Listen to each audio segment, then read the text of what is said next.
సిన్ని సిన్ని కోరికలడగా శ్రీనివాసుడు నన్నడగా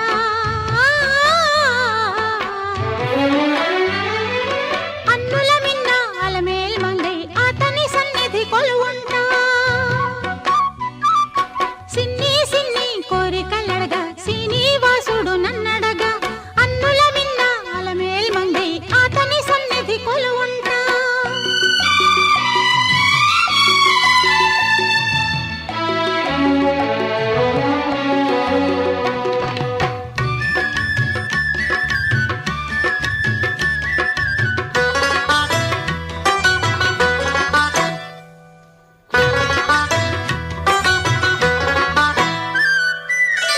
ఎరిగిన మనసుకు